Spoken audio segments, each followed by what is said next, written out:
Міжнародний фестиваль «Червона ружа Трояка» щорічно проходить у Мукачеві наприкінці жовтня. Представники Світової ради русинів збираються, щоб обмінятись досвідом, представити справжні русинські традиції та таланти. Як пройшов захід цього року, дивіться у сюжеті.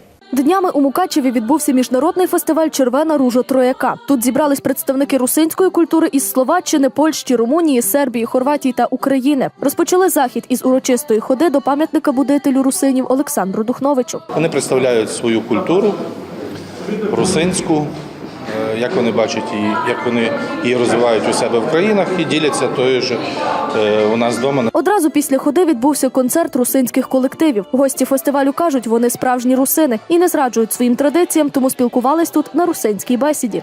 Фестивал є на то, щоб ми се вказали людям, щоб ми вказали то, що знаємо робити. На то цвічимо, на то робимо, щоб ми се вказали. Takže тут на то є ten фестивал.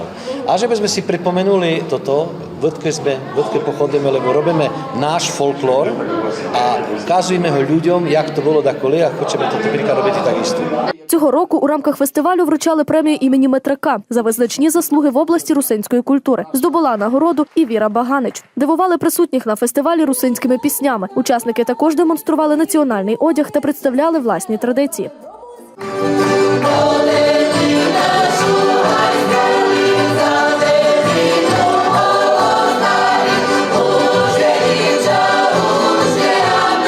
Все це супроводжувалось живою музикою.